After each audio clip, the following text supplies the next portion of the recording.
তোমার পিতা হন আর হযরত আয়েশা যদি তোমার মা হয়ে যায়, বলো তোমার মনের দুঃখ মেটে নাকি?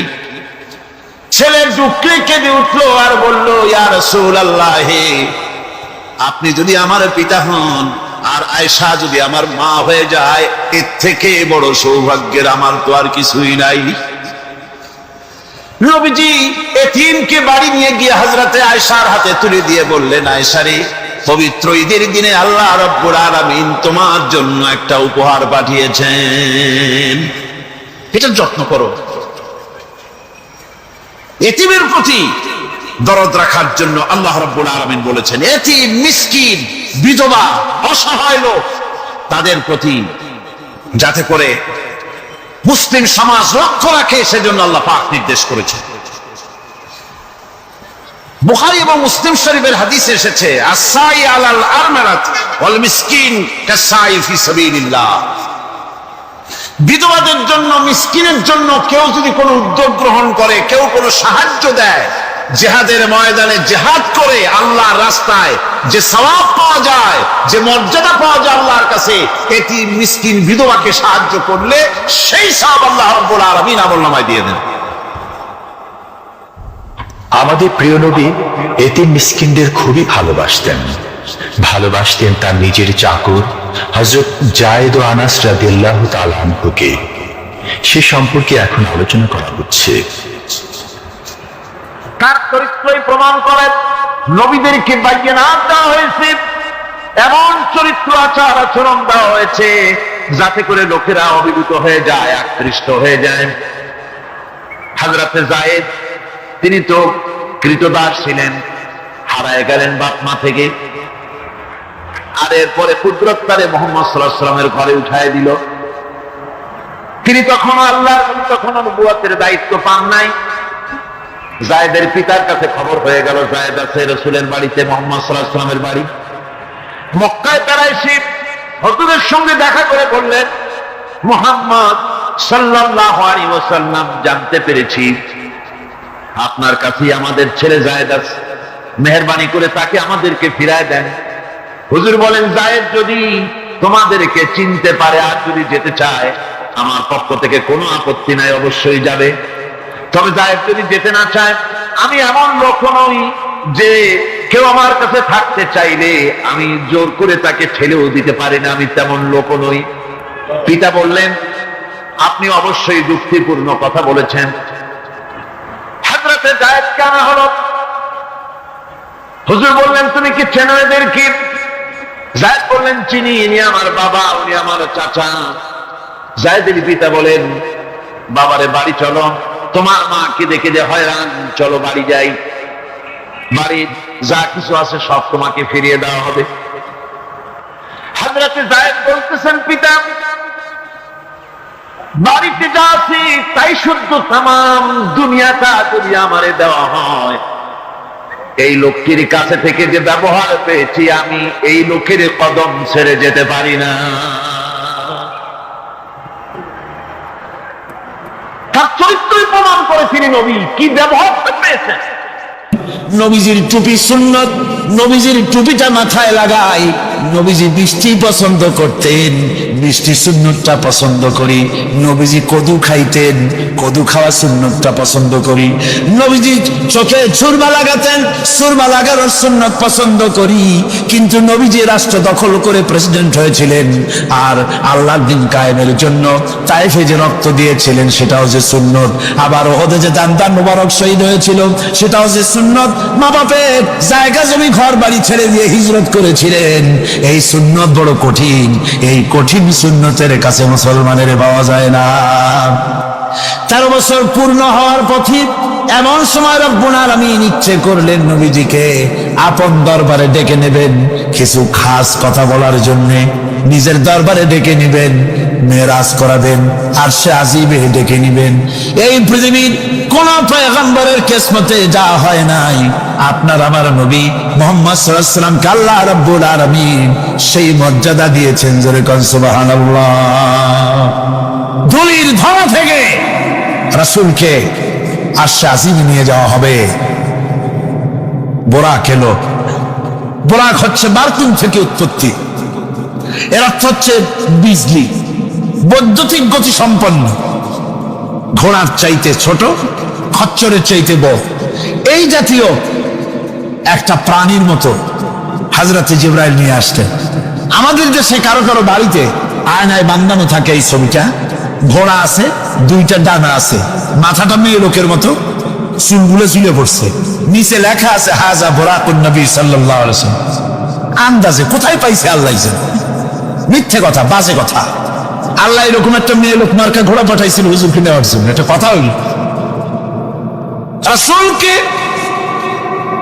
মক্কা থেকে, উম্মে বাবে উম্মে হানি থেকে হুজুরকে বের করে নিয়ে যাওয়া হলো বাইতুল মাকদাস। সমস্ত পয়গম্বর দুনিয়া আল্লাহ যাদের পাঠিয়েছিলেন সমস্ত রূহ উপস্থিত ছিল সেখানে। রাসূল করিম সাল্লাল্লাহু আলাইহি সাল্লাম এখান থেকে মেরাজ করলেন, এতটুকু ছিল ইসরা। কোরআনে কারীম বলছে, আজকের কারি সাহেব যেখান থেকে তেলাওয়াত করেছিলেন, সুবহানাল্লাযী আসরা বিআবদিহি লাইলাম মিনাল মাসজিদিল হারামি ইলাল মাসজিদিল আকসা ইলা আখিরিল আয়া। কারো কারো মাথার মধ্যে যারা বিজ্ঞানী পড়াশোনা করে বা আধুনিক চিন্তিত লোক, আধুনিক শিক্ষিত লোক, তাদের মধ্যে এই চিন্তাটা আসতে পারে যে ল অফ গ্র্যাভিটেশন পার হয়ে, মাধ্যাকর্ষণ শক্তি পার হয়ে একটা জড় পদার্থ, একটা জড় শরীর কি করে মাধ্যাকর্ষণ পাড়ি দিয়া উপরে চলে গেল, এটা হাউ ইজ ইট পসিবল, এটা কি করে সম্ভব? চিন্তাটা মাথার মধ্যে আসতে পারে। কিন্তু এখন আর ওইসব চিন্তা নাই। আমি হিউস্টনে দেখে এলাম আমেরিকার সেই মহাশূন্য গবেষণাগার, সেইখানে দেখলাম বিরাট রকেট, যে রকেটটা তারা পাঠাতে চেয়েছিল কিন্তু পাঠায় না, কি সব প্রবলেম হয়েছে সেই জন্য। সেই তৈরি করা রকেটটা দেখলাম, রকেটটার যে দরজাটা, সেই দরজাটারই ওজন হচ্ছে 20 টন দরজা।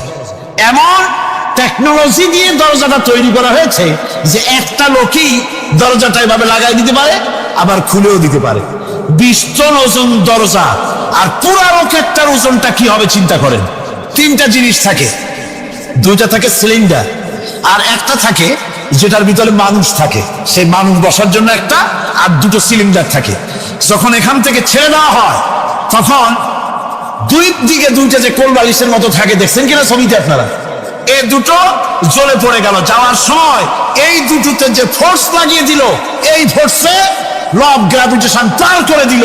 এরপর আর তার কোনো তেল লাগবে না, বিনা তেলে যত খুশি তত উপরে চলে যেতে পারবে।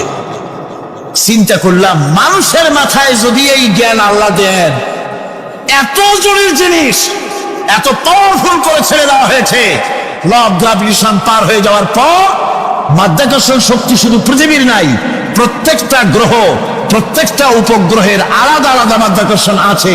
যদি তা না থাকতো, একটার থেকে আর একটা বিচ্ছিন্ন হয়ে পৃথিবীতে লন্ডভন্ড হয়ে যেত।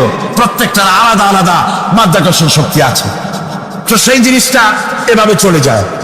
আল্লাহ রাব্বুল আলামিন তার হাবিবকে নেবেন, আপনার অত চিন্তা কেন, যেটা গেল কেমনে, এটা কি করে সম্ভব? আপনার মাথায় ঢুকবে না, আপনার আমার মাথায় ঢুকবে না। ঢুকবে না বলেই ঘটনার সূত্রপাত আল্লাহ কেমনে করছে সেদিকেই লক্ষ্য করেন। দুনিয়ার মানুষ, তুমি আমার কুদরত তোমার মাথায় ঢুকবে না। সেই জন্য ইসরার ঘটনা বলতে গিয়া রব্বুল আলামিন শুরুই করলেন সুবহানাল্লাযী আসরা বিআবদিহি। সুবহানাল্লাযী, সমস্ত দুর্বলতা অক্ষমতা থেকে মুক্ত সেই সত্তা যিনি তার বান্দাকে ইসরা করিয়েছেন, মেরাজ করিয়েছেন। সুবহানাল্লাহ। সমস্ত দুর্বলতা অক্ষমতা থেকে মুক্ত তিনি পার করে নিয়ে গিয়েছেন। তারপরে মুহূর্তের ভিতরে মহাশূন্য পাড়ি দিয়ে, সেই মহাশূন্য মানে কি? এইখান থেকে সূর্য কত দূরে জানেন না? 9,30,00,000 মাইল দূরে এখান থেকে সূর্য। সেই সূর্য, তারপরে রয়েছে গ্যালাক্সি, মিল্কি ওয়ে, গ্রহ নক্ষত্র, সে যে কত দূরে, যে সমস্ত তারকা, এমন বহু তারকা আছে যে তারকা সৃষ্টির পর তার আলো পৃথিবীর মাটি আজ পর্যন্ত স্পর্শ করে নাই, অথচ আলোর গতি প্রতি সেকেন্ডে কত মাইল? 1,86,000 মাইল। এই 1,86,000 মাইলের সেকেন্ড, এর মিনিট, এর ঘন্টা, এর দিন, এর সপ্তাহ, এর মাস, এর বছর, এটাকে বলা হয় লাইট ইয়ার, আলোকবর্ষ। সেই তারকা তৈরি হওয়ার পর কত সহস্র সহস্র লাইট ইয়ার চলে গেল, আজও পর্যন্ত সেই তারকার আলো পৃথিবীর মাটি স্পর্শ করতে পারে নাই। তাহলে সেই তারা কোথায়? আল্লাহ রাব্বুল আলামিন তার হাবিবকে চাঁদ, সূর্য, গ্রহ, নক্ষত্র, মহাশূন্য পাড়ি দিয়ে, তারপরে 7 আকাশ পাড়ি দিয়ে সিদরাতুল মুনতাহা পর্যন্ত নিয়ে গেলেন। জোরে কোন সুবহানাল্লাহ। এবার সিদরাতুল মুনতাহা পর্যন্ত যাওয়ার পথে যত ঘটনা ঘটলো সেগুলো আপনারা ইতিহাস থেকে পড়ে নেবেন, ওগুলি বলার সময় আমার কাছে নাই। সিদরাতুল মুনতাহায় যাওয়ার পর হযরতে জিবরাইল বলেন, আর আমি যেতে পারবো না, এটা হলো বিপজ্জনক বর্ডার, আমি যদি আর এক চুল অগ্রসর হই তাহলে আমি জ্বলে পুড়ে ছাই হয়ে যাব, আমার আর যাওয়ার অধিকার নাই। হুজুর সেখানে বসে থাকলেন। জিবরাইল বলে গেলেন, এখান থেকে আপনাকে নেওয়ার কুদরতি ব্যবস্থা হয়ে যাবে। রাসূল দুনিয়ায় ফিরে এসে হযরতে বেলালকে ডেকে বলেছিলেন, বেলাল গো, এমন কি আমল তুমি করো আমারে শোনাও। হযরতে বেলাল বলেন, হুজুর আমার আমল তো সব আপনি জানেন। কয় না, কি করো শোনাও। বেলাল বলেন, হুজুর খাস আমলের মধ্যে এতটুকু আছে যে আমি কখনো বিনা উজুতে থাকি না, যখন উজু চলে যায় উজু করি, আর উজুরে ইতমামের জন্য 2 রাকাত নফল নামাজ পড়ি। হুজুর বলেন, বেলাল তুমি এই আমল ছাড়বা না, কারণ সিদরাতুল মুনতাহায় হযরত জিবরাইল আমারে যখন ছেড়ে চলে গেলেন, আমার একা একা বড় ভয় লাগতে লাগলো। তখন আমার মনে হচ্ছিল তুমি যেন আমার চতুর্দিকে হাঁটতেছো। আমার ভাইয়েরা, রফরফ নামক বিছানা চলে এলো। কুদরতি এই বিছানায় চড়ে নবীজি আল্লাহ রাব্বুল আলামিনের দরবারে আরশে আজিমে পৌঁছে গেলেন। জোরে বলেন সুবহানাল্লাহ, জোরে বলেন সুবহানাল্লাহ। যেখানে পৃথিবীর কোন মানুষের যাওয়া সম্ভব নয়, গোটা পৃথিবীর মানুষের মর্যাদা আল্লাহ পাক বাড়াই দিলেন, আরশে আজিমে হুজুরকে নিয়ে গেলেন। তারপরে তিনি কথাবার্তা হুজুরের সাথে কি বললেন, সেই কথাগুলি নিয়ে আমাদের দেশে কথা হলো এই যে হুজুরকে নিয়ে আল্লাহ 5 ওয়াক্ত নামাজ দিছিলেন তো 50 ওয়াক্ত। মুসা আলাইহিস সালামের সাথে দেখা না হইলে তো কাম সারছিল, আমাদের আর উপায় ছিল না। আরে ভাই, শুধু নামাজ দেওয়াই যদি উদ্দেশ্য হবে তাহলে রোজার মতো তো আল্লাহ দুনিয়ায় বসে দিতে পারতেন কিনা, হজের মতো, জাকাতের মতো পারতেন কিনা। শুধু নামাজের জন্য নয়, আল্লাহ পাকের কায়নাত দেখাবার জন্য আল্লাহ পাক তাকে নিয়েছিলেন।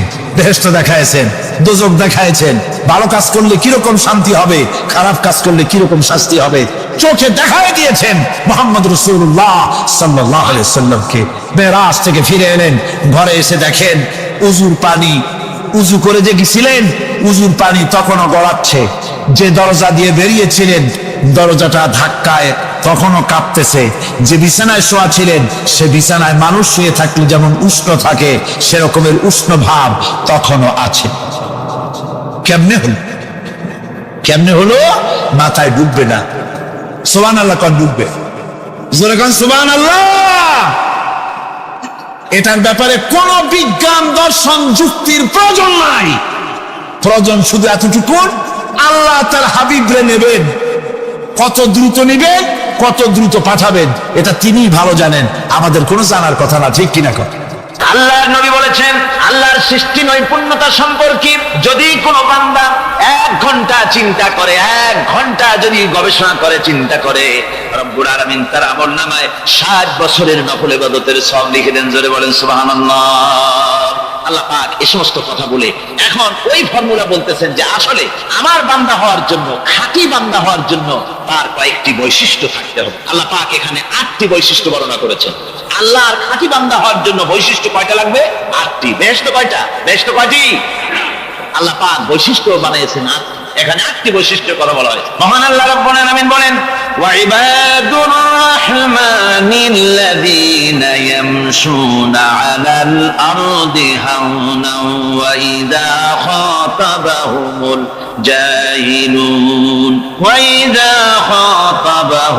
الجاهلون قالوا سلاما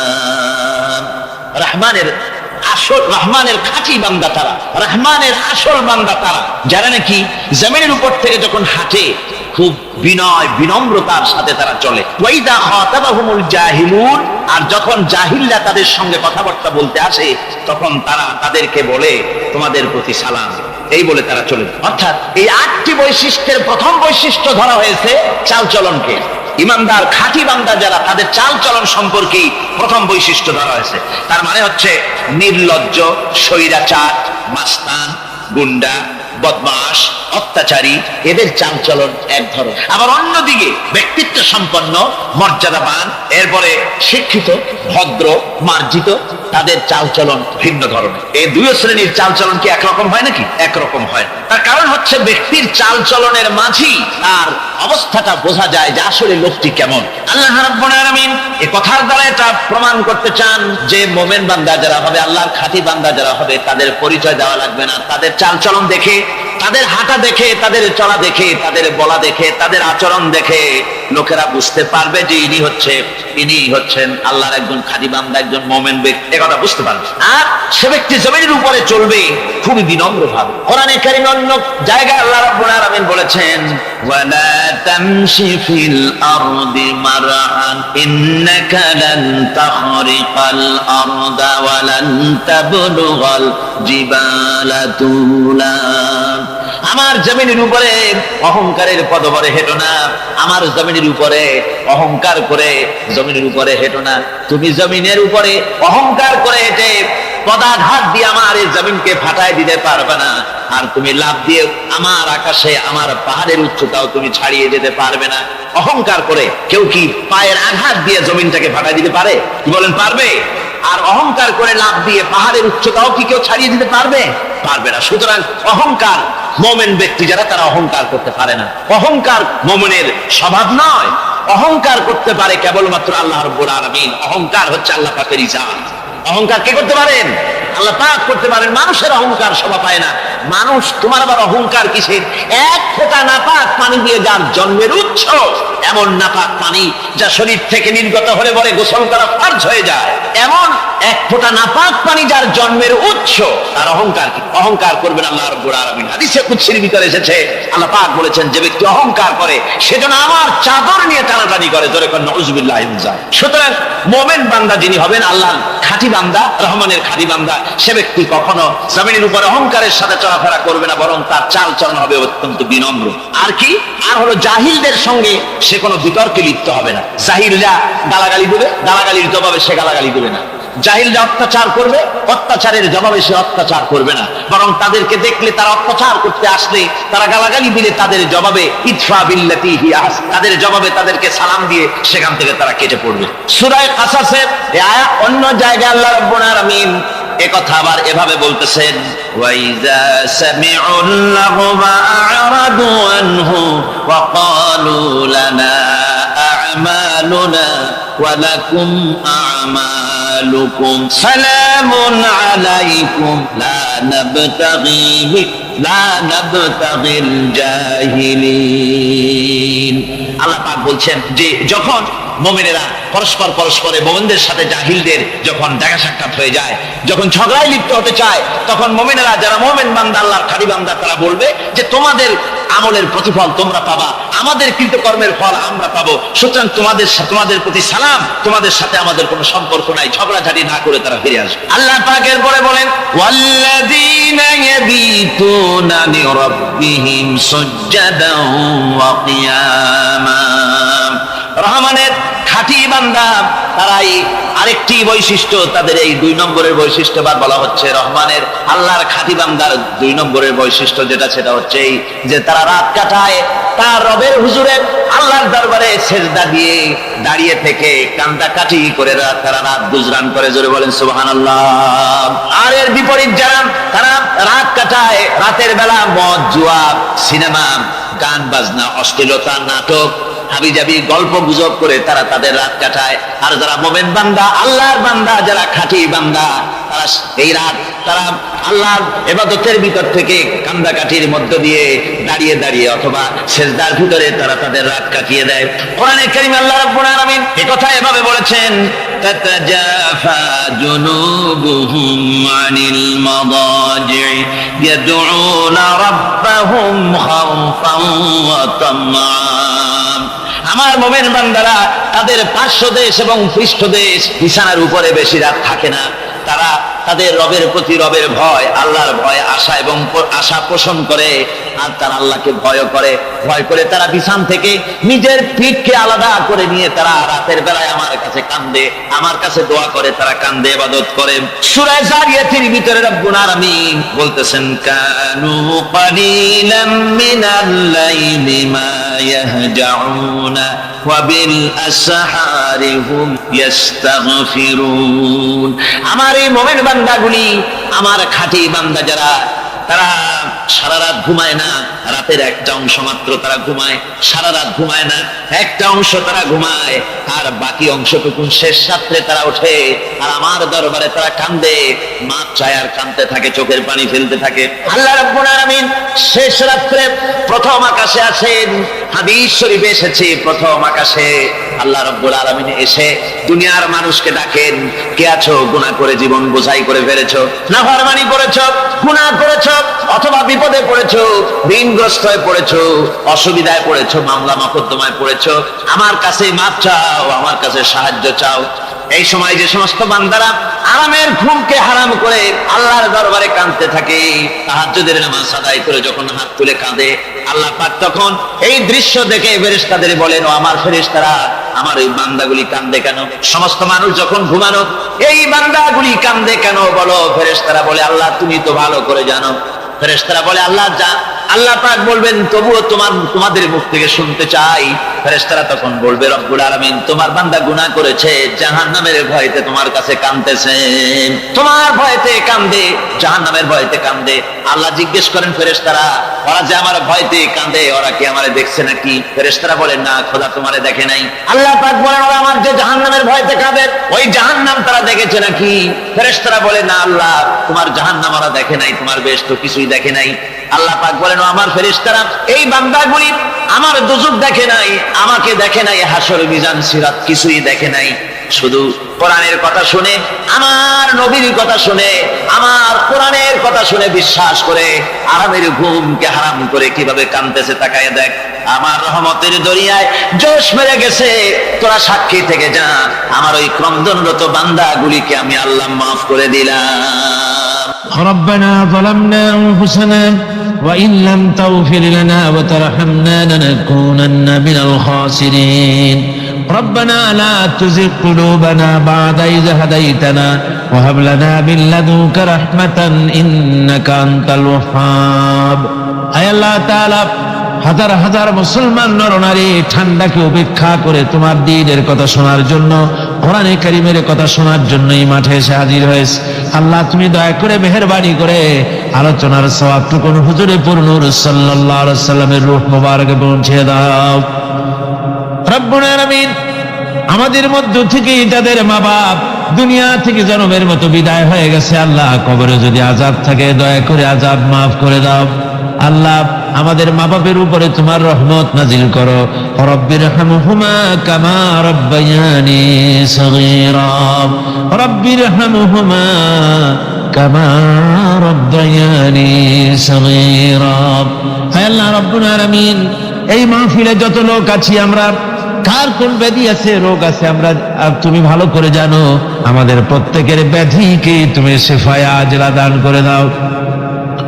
اللهم حبب إلينا الإيمان وزينه في قلوبنا وكره إلينا الكفر والفسوق والعصيان واجعلنا من الراشدين ربنا تقبل منا إنك أنت السميع العليم وتب علينا إنك أنت التواب الرحيم سبحان ربك رب العزة عما يصفون وسلام على المرسلين الحمد لله رب العالمين واجعل آخر كلمتنا عند الموت لا إله إلا الله محمد رسول الله